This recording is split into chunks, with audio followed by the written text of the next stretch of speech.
La villa a été louée pour la journée pour une séance photo. Au programme, les dernières collections d'Unopiu, une marque de mobilier de jardin haut de gamme. Les équipes s'affairent pour créer un décor flatteur. Derrière. Ici, les stars, ce sont ces transats, ces canapés ou encore ces chaises.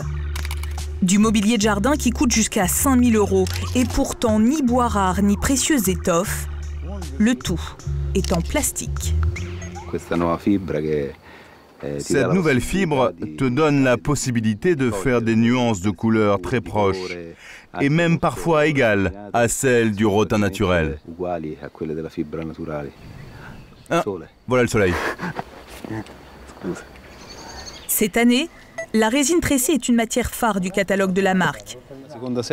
Car depuis peu, le plastique s'est devenu très chic. Au siège d'Unopiu, celui qui a mené la révolution, c'est lui, Roberto Capatti. Ici, depuis 25 ans, on ne vendait que du teck, du marbre ou du fer. Des matières dites nobles pour une marque très haut de gamme.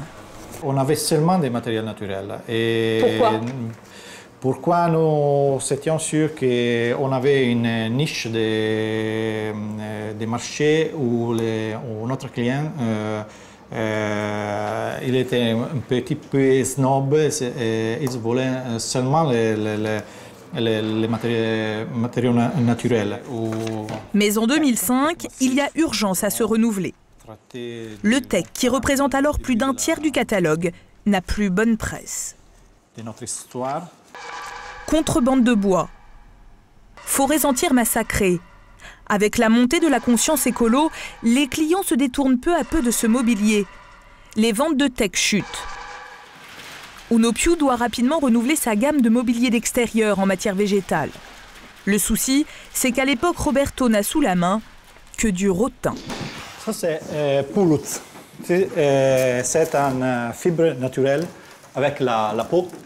Cela pourrait être une solution, mais cette fibre n'est absolument pas adaptée au jardin. La fibre n'est pas résistante au soleil, à la pluie et aux insectes, parce que les insectes peuvent manger la fibre.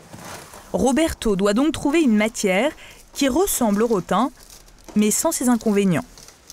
Le designer italien va alors s'inspirer d'un Allemand, Bobby de Keyser. À la fin des années 90, cet international de foot cherche à se reconvertir. Sa famille possède une entreprise de plastique, connue pour avoir pourvu de poignées les barils de lessive. La matière est à la fois souple et solide et accessoirement résistante à l'eau. L'ancien sportif décide de détourner ce plastique pour le tresser et en faire des meubles de jardin. Les premiers modèles assez basiques sortent au début des années 2000.